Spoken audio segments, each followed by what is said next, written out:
ओम शांति। आज है 16 जुलाई 2021। आज के साकार मधुर महावाक्य हैं, मीठे बच्चे, तुम इस ड्रामा के आदि मध्य अंत को जानते हो।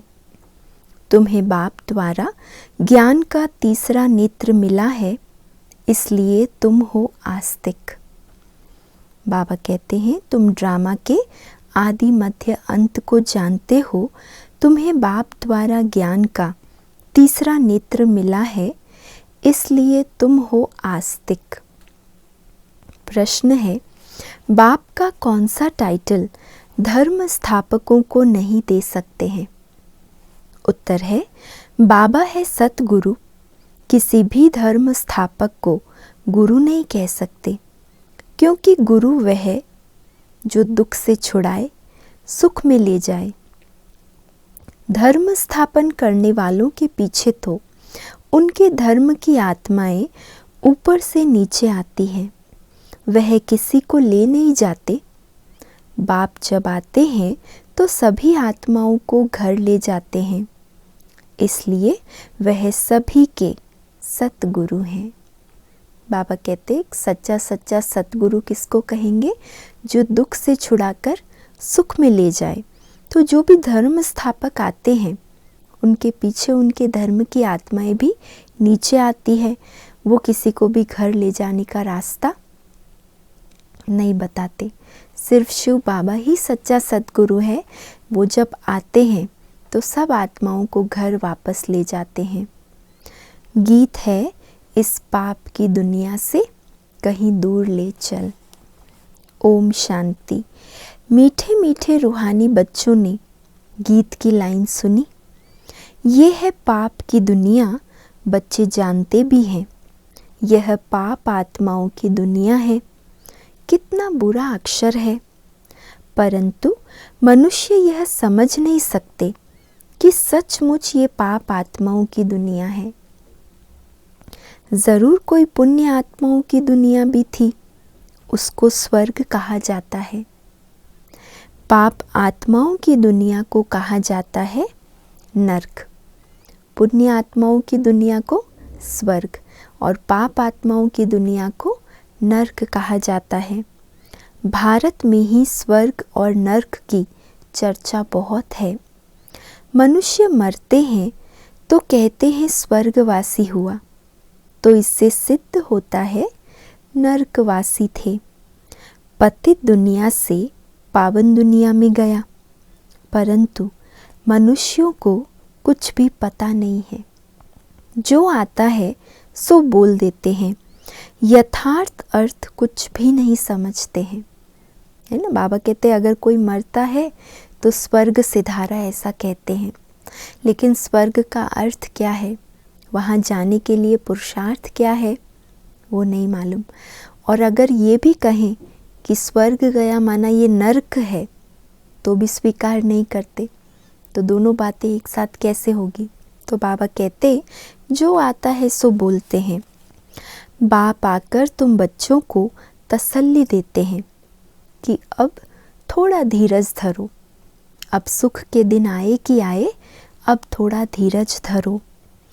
तुम पापों के बोझ से बहुत भारी हो पड़े हो। अब तुमको पुण्य आत्मा बनाए ऐसी दुनिया में ले जाते हैं जिसको स्वर्ग कहा जाता है। वहाँ न कोई पाप होगा, न कोई दुख होगा। बच्चों को धीरज मिला हुआ है। आज यहाँ है, कल अपने शांति धाम सुख धाम में जाएंगे। जैसे बीमार मनुष्य थोड़ा ठीक होने पर होता है तो डॉक्टर धीरज देते हैं, जल्दी से तुम बहुत अच्छा हो जाएंगे। कई बार डॉक्टर्स हिम्मत दिलाने के लिए, उनका विश्वास बनाए रखने के लिए बहुत हिम्मत के शब्द बोलते हैं, धीरज दिलाते हैं कि अब बीमारी जल्दी ठीक हो जाएगी, थोड़ा समय और लगेगा, ताकि उनका मनोबल भी बढ़ा रहे और उस मनोबल से बीमारी ठीक हो जाए। तो बाबा कहते हैं, इस दुख की दुनिया में अब आपके बहुत थोड़े दिन बाकी हैं। अब सुख के दिन आए कि आए, ज़्यादा समय नहीं है। धीरज धर मनुआ, धीरज धर। अब ये तो है बेहद का धीरज। बेहद का बाप कहते हैं, तुम तो बहुत दुखी पतित हो गए हो। अब हम तुम बच्चों को आस्तिक बनाते हैं, फिर रचना का भी परिचय देते हैं। ऋषि आदि तो कहते आए हैं कि हम रचयिता और रचना को नहीं जानते हैं। अब उसको कौन जानते हैं, कब और किस द्वारा जान सकते हैं, ये किसको पता नहीं है। ड्रामा के आदि मध्य अंत को कोई जानते ही नहीं। बाप कहते हैं, मैं संगम युग पर आकर ड्रामा अनुसार तुम बच्चों को पहले पहले आस्तिक बनाता हूँ, फिर तुमको रचना के आदि मध्य अंत का राज सुनाता हूँ, अर्थात तुम्हारा ज्ञान का तीसरा नेत्र खोलता हूँ। तुमको रोशनी मिल गई है, आँखों की रोशनी चली जाती है तो मनुष्य अंधे हो जाते हैं। इस समय मनुष्यों को ज्ञान का तीसरा नेत्र नहीं है। मनुष्य होकर उस बाप और रचना के आदि मध्य अंत को नहीं जानते तो उनको बुद्धिहीन कहा जाता है। गीत में भी है, एक है अंधे की औलाद अंधे, दूसरे हैं सज्जे। दिखाते हैं महाभारत लड़ाई लगी थी और एक आदि सनातन देवी देवता धर्म की स्थापना हुई थी। बाप ने आत्माओं को आकर राजयोग सिखाया था, सतयुगी स्वराज्य देने के लिए। आत्माएं कहती है, मैं राजा हूँ, मैं बैरिस्टर हूँ। अपना अपना परिचय आत्माएं देती है। तुम्हारी आत्मा अब जानती है, हम विश्व का स्वराज्य पा रहे हैं, विश्व के रचयिता बाप द्वारा। वह किसका रचयिता है? नई दुनिया का। बाप नई सृष्टि रचते हैं, क्रिएटर भी हैं, तो उनमें सारा ज्ञान भी है। इसीलिए नई दुनिया में चलने के लिए क्या पुरुषार्थ करना है, जीवन में क्या धारणाएं लानी है, कौन से संस्कार स्वयं में भरने हैं, ये सब बातें बाबा हमको संगम पर सिखाते हैं। सारे वर्ल्ड की हिस्ट्री कोई एक भी नहीं जानते हैं। किसको ज्ञान का तीसरा नेत्र नहीं है, सिवाय बाप के कोई तीसरा नेत्र दे नहीं सकता। वर्ल्ड की हिस्ट्री, ज्योग्राफी, मूल वतन, सूक्ष्म वतन, स्थूल वतन, ये सब तुम जानते हो। मूल वतन है आत्माओं की सृष्टि। सन्यासी कहते हैं, हम ब्रह्म में लीन हो जाएंगे, वह ज्योति ज्योत समाएंगे। ऐसा है नहीं, कोई भी ब्रह्म में लीन नहीं हो सकता, ना ही ज्योति ज्योत समा सकता है, क्योंकि आत्मा अजर अमर अविनाशी है। तो आत्मा का अस्तित्व कभी भी समाप्त नहीं हो सकता। हाँ, शरीर को हम अग्नि में स्वाहा करते हैं या पानी में बहा देते हैं, लेकिन आत्मा को कोई भी मार नहीं सकता, जला नहीं सकता, पानी में बहा नहीं सकता। बाबा कहते हैं, ऐसा नहीं है। तुम जानते हो ब्रह्म तत्व में जाकर निवास करेंगे, वह शांति धाम घर है। वह कह देते हैं ब्रह्म ही भगवान है। कितना फर्क है। ब्रह्म तो तत्व है, ब्रह्म रहने का स्थान है, हम आत्माओं का घर है। जैसे आकाश तत्व है, वैसे ब्रह्म भी तत्व है, जहाँ हम आत्माएं और परम पिता परमात्मा निवास करते हैं। उनको स्वीट होम कहा जाता है। वो है आत्माओं का घर। बच्चों को मालूम पड़ा है, ब्रह्म मह तत्व में कोई आत्माएं लीन नहीं होती है और आत्मा कभी विनाश को प्राप्त नहीं होती। आत्मा अविनाशी है। ये ड्रामा भी बना बनाया अविनाशी है। इस ड्रामा के कितने एक्टर्स हैं, कितनी दुनिया की पॉपुलेशन है, उतने इस ड्रामा के एक्टर्स हैं। अभी है संगम युग, जबकि सब एक्टर्स हाजिर हैं। नाटक पूरा होता है तो सब एक्टर्स, क्रिएटर आदि सब आकर हाजिर होते हैं। इस समय ये बेहद का ड्रामा भी पूरा होता है, फिर रिपीट होना है। उन हद के नाटक में तो चेंज हो सकती है। जो भी हद के नाटक बनाते हैं, बाइस्कोप, सिनेमा, ड्रामा, सीरियल्स, उनमें तो फिर भी चेंज कर सकते हैं। तो बाबा कहते हैं उन हद के नाटकों में चेंज हो सकती है, ड्रामा पुराना हो जाता है। ये तो बेहद का ड्रामा अनादि अविनाशी है। बाप त्रिकालदर्शी, त्रिनेत्री बनाते हैं। देवता कोई त्रिकालदर्शी नहीं होते हैं, ना शूद्र वर्ण वाले त्रिकालदर्शी होते हैं।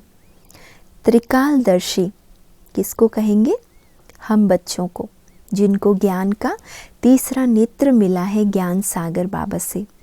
तो त्रिकालदर्शी तो सिर्फ तुम ब्राह्मण वर्ण वाले हो। जब तक ब्राह्मण ना बने तब तक तीसरा नेत्र ज्ञान का मिल न सके। तुम झाड़ के आदि मध्य अंत को, सभी धर्मों को भी जानते हो। तुम भी मास्टर नॉलेजफुल हो जाते हो। बाप बच्चों को आप समान बनाएंगे ना। ज्ञान का सागर तो एक ही बाप है जो सभी आत्माओं का बाप है। सभी बच्चों को आस्तिक बनाए त्रिकालदर्शी बनाते हैं। अब तुम बच्चों को सबको ये कहना है कि शिव बाबा आया है, उनको याद करो। जो आस्तिक बनते हैं वह बाप को अच्छी रीति प्यार करते हैं। आस्तिक जो बनते हैं वो बाबा को अच्छी रीति प्यार करते हैं। यह है आस्तिक बच्चों की निशानी। तुम्हारे ऊपर बाप का भी प्यार है। तुमको स्वर्ग का वर्षा देते हैं। गाया हुआ है कि विनाश काले विपरीत बुद्धि विनशंति और विनाश काले प्रीत बुद्धि विजयंती। गीता में कोई कोई अक्षर सच्चे हैं। श्रीमद् भगवत गीता है सर्वोत्तम शास्त्र, आदि सनातन देवी देवता धर्म का शास्त्र। ये भी समझाया है मुख्य धर्म शास्त्र है ही 4, और जो धर्म वाले हैं वह आते ही हैं सिर्फ अपने धर्म की स्थापना करने। राजा आदि की बात नहीं, उनको गुरु भी नहीं कह सकते। गुरु का तो काम ही है वापस ले जाना। इब्राहिम, बुद्ध, क्राइस्ट आदि तो आते हैं, फिर उनके पिछाड़ी उनकी वंशावली भी आती है। गुरु वह है जो दुख से छुड़ाए और सुख में ले जाए। वह तो सिर्फ धर्म स्थापन करने आते हैं। यहाँ तो बहुतों को गुरु कह देते हैं। ब्रह्मा, विष्णु, शंकर को भी गुरु नहीं कह सकते। एक शिव बाबा ही सर्व का सद्गति दाता है। पुकारते भी एक राम को हैं। शिव बाबा को भी राम कहते हैं। बहुत भाषाएं हैं तो नाम भी बहुत रख दिए हैं। असुल नाम है शिव। उनको सोमनाथ भी कहते हैं। सोम रस पिलाया अर्थात ज्ञान धन दिया। सोम माना ज्ञान अमृत पिलाकर आत्माओं को सच्चा सच्चा ज्ञान का नेत्र देते हैं। ज्ञान अमृत पिलाने से आत्मा निरोगी बन जाती है। विकारों की जो भी रोग, शोक, दुख, अशांति की पीड़ा है, आत्मा उससे मुक्त हो जाती है। बाकी पानी आदि की तो बात ही नहीं। तुमको सम्मुख नॉलेजफुल, ब्लिसफुल बना रहे हैं। बाप तो ज्ञान का सागर है। तुम बच्चों को ज्ञान नदियाँ बनाते हैं। सागर एक होता है। एक सागर से अनेक नदियाँ निकलती है। अभी तुम हो संगम पर। इस समय यह सारी धरती रावण का स्थान है। सिर्फ एक लंका नहीं थी, सारी धरती पर रावण का राज्य है। राम राज्य में बहुत थोड़े मनुष्य होंगे। ये सिर्फ अभी तुम्हारी बुद्धि में है। बाबा ने समझाया है, मैं 3 धर्मों की स्थापना करता हूँ, ब्राह्मण, देवता, क्षत्रिय। बाकी वैश्य और शूद्र वंश में आत्माएं स्वतः नीचे सीढ़ी उतरते उतरते आ जाती है। बाकी बाबा आकर ब्राह्मण, देवता, क्षत्रिय धर्म की स्थापना कराते हैं। फिर वैश्य शूद्र वर्ण में और सभी आकर अपना अपना धर्म स्थापन करते हैं। अनेक धर्मों का विनाश भी कराते हैं। भारत में त्रिमूर्ति का चित्र भी बनाते हैं, परंतु उसमें शिव का चित्र गुम कर दिया है। शिव से ही सिद्ध होता है कि परम पिता परमात्मा शिव ब्रह्मा द्वारा स्थापना, विष्णु द्वारा पालना कराते हैं। उनको करण करावनहार कहा जाता है। खुद भी कर्म करते हैं, तुम बच्चों को भी सिखलाते हैं। कर्म अकर्म विकर्म की गति भी समझाते हैं। कर्म क्या है, अकर्म क्या है, विकर्म क्या है और सुकर्म क्या है, सब बाबा गति समझाते हैं। रावण राज्य में तुम जो कर्म करते हो वह विकर्म बन जाता है। बाबा कहते हैं इस रावण के राज्य में जो भी कर्म करते हैं मनुष्यों के विकर्म हो जाते हैं, क्योंकि पहली जो ध्यान देने की चीज़ है संकल्प, वो संकल्प शक्ति ही आज इतनी दूषित हो गई है। मन की भावनाएं इतनी खराब हो गई है, तो जब जड़ ही खराब है तो फल तो खराब ही निकलेगा ना। तो संकल्प से कर्म भी फिर वैसे हो जाते हैं। सतयुग में जो कर्म करते हो वह अकर्म हो जाता है। यहाँ विकर्म ही होता है क्योंकि रावण का राज्य है। सतयुग में 5 विकार होते ही नहीं। एक एक बात समझने की है और सेकंड में समझाई जाती है। ओम का अर्थ वो लोग तो बहुत विस्तार से समझाते हैं। बाप कहते हैं ओम माना अहम आत्मा और यह मेरा शरीर। कितना सहज है। और तुम समझते हो हम सुखधाम में जा रहे हैं। कृष्ण के मंदिर को सुखधाम कहते हैं। है भी कृष्णपुरी। माताएं कृष्णपुरी में जाने के लिए बहुत मेहनत करती है। तुम अभी भक्ति नहीं करते हो, तुमको ज्ञान मिला है और कोई मनुष्य मात्र में ये ज्ञान नहीं है। मैं तुमको पावन बनाकर जाता हूँ, फिर पतित कौन बनाते हैं? बाबा पूछ रहे, आप बच्चों को मैंने इतना पावन सुख की दुनिया में भेजा था, सर्वगुण संपन्न बनाया था, फिर ऐसा हाल किसने किया? ऐसा पतित किसने बनाया? ये कोई बता ना सके। सब मेल अथवा फीमेल भक्तियाँ हैं, सीताएं हैं। सबकी सदगति करने वाला बाप है। सब रावण की जेल में है। ये है ही दुखधाम। बाप तुमको सुखधाम का मालिक बनाते हैं। ऐसे बाप को 5000 वर्ष बाद सिर्फ तुम देखते हो। कितनी नशे की बात बाबा ने सुनाई कि सारी दुनिया जिसकी एक झलक पाने के लिए तड़पती है, तरसती है, मेहनत करती है भक्ति की, ऐसे बाप को 5000 वर्ष के बाद पहले पहले कौन देखते हैं? हम बच्चे देखते हैं। तो कितने सौभाग्यशाली हुए। लक्ष्मी नारायण की आत्मा को अब नॉलेज है, हम छोटेपन में ये कृष्ण हैं, फिर बड़े बनेंगे, ऐसे शरीर छोड़ेंगे, फिर दूसरा लेंगे, और कोई को ये नॉलेज नहीं है। बाप कहते हैं तुम सब पार्वतियाँ हो। शिव बाबा तुमको अमर कथा सुना रहे हैं। अमर बनाने के लिए, अमर लोक में ले जाने के लिए। ये मृत्यु लोक है। पहले बाबा ने कहा सोमनाथ बाबा तुम बच्चों को ज्ञान का सोम रस पिलाते हैं, और अब बाबा कह रहे हैं अमरनाथ शिव बाबा तुम पार्वतियों को अमर कथा सुना रहे हैं। अमर बनाने के लिए, अमर लोक में ले जाने के लिए। ये मृत्यु लोक है।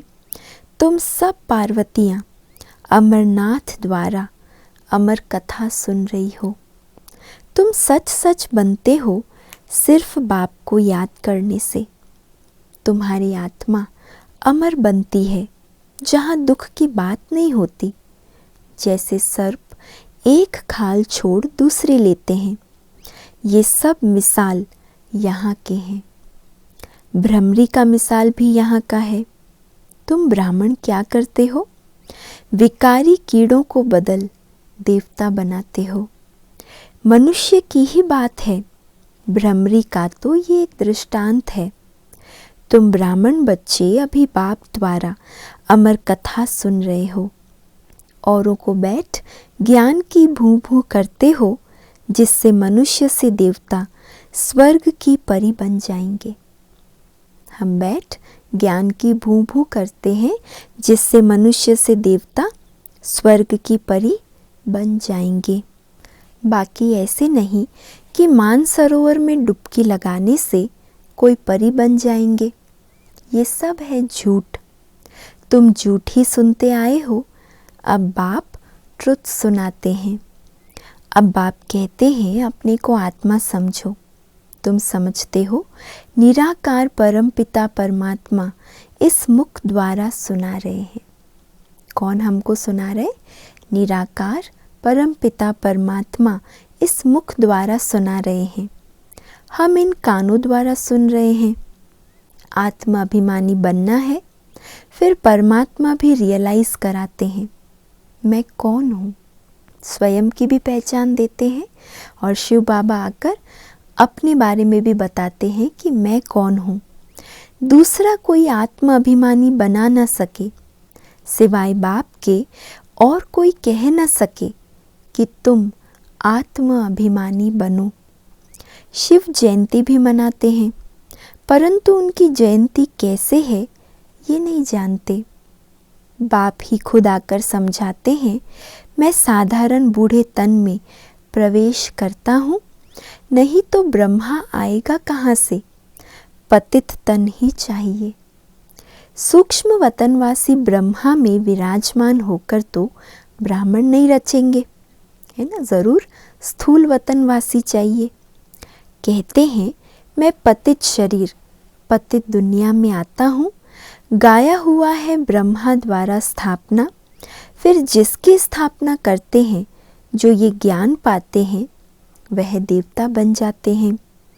मनुष्य ब्रह्मा का चित्र देखकर मूंझ जाते हैं। कहते हैं ये तो दादा का चित्र है। प्रजापिता ब्रह्मा तो ज़रूर यहाँ होगा। सूक्ष्म वतन में कैसे प्रजा रचेंगे? प्रजापिता के बच्चे हजारों ब्रह्मा कुमार कुमारियां हैं।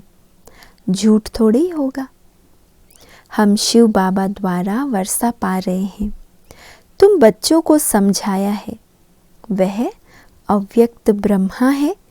प्रजापिता तो साकार में चाहिए। यह पतित ही तो पावन बनते हैं। बाबा आकर साकार तन द्वारा, प्रजापिता ब्रह्मा के तन द्वारा आकर ज्ञान सुनाते हैं। हम बच्चों को भी पावन बनाते हैं और जिस रथ में प्रवेश करते हैं उनको भी पहले पावन बनाते हैं। तो बाबा कहते हैं ये पतित ही तो पावन बनते हैं। तत्त्वम, तुम भी फिर पावन बनते हो।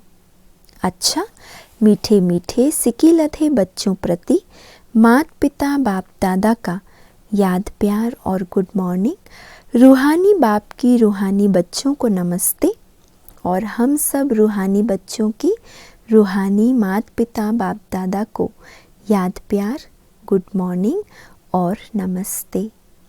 आज धारणा के लिए मुख्य सार है, पहला, आत्म अभिमानी बनकर इन कानों द्वारा अमर कथा सुननी है।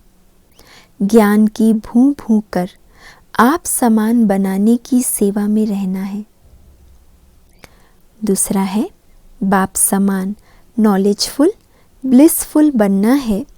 सोमरस पीना और पिलाना है। तो आज बाबा के ये 2 टाइटल हम याद रखेंगे, सोमनाथ और अमरनाथ। जब सोमनाथ बाबा की याद आए तो ये याद करेंगे कि सोमरस बाबा हमको पिला रहा है, ज्ञान अमृत पिलाता है। और जब अमरनाथ बाबा की याद आए तो हम क्या सोचेंगे? हम सब पार्वतियों को बाबा अमरपुरी में ले जाने के लिए अमर कथा सुना रहे हैं। तो इस तरह बाबा को आज हम प्यार से याद करेंगे। वरदान है आज का, फॉलो फादर और सी फादर के महामंत्र द्वारा एक रस स्थिति बनाने वाले श्रेष्ठ पुरुषार्थी भव। फॉलो फादर और सी फादर के महामंत्र द्वारा एक रस स्थिति बनाने वाले श्रेष्ठ पुरुषार्थी भव। सी फादर फॉलो फादर, इस मंत्र को सदा सामने रखते हुए चढ़ती कला में चलते चलो, उड़ते चलो। सी फादर फॉलो फादर, कभी भी आत्माओं को नहीं देखना, क्योंकि आत्माएं सब पुरुषार्थी है। पुरुषार्थी में अच्छाई भी होती और कुछ कमी भी होती है। जब हम भाई बहनों को देखने लगते हैं तो हमें कभी उनकी अच्छाई दिखाई देगी, कभी उनकी कोई कमी कमज़ोरी सामने आएगी, क्योंकि बाबा कहते हैं आत्माएं सब पुरुषार्थी है, संपन्न नहीं। इसीलिए फॉलो फादर, ना कि ब्रदर और सिस्टर्स। तो जैसे फादर एक रस है, ऐसे फॉलो करने वाले एक रस स्वतः हो जाएंगे, है ना। फादर एक रस है, संपन्न है, तो उसको फॉलो करने वाले भी उनके समान एक रस बन जाएंगे। इसलिए यही महामंत्र याद रखेंगे, सी फादर फॉलो फादर। स्लोगन है, पर चिंतन के प्रभाव में ना आकर शुभ चिंतन करने वाली शुभ चिंतक मणि बनो। पर चिंतन के प्रभाव में ना आकर शुभ चिंतन करने वाली शुभ चिंतक मणि बनो।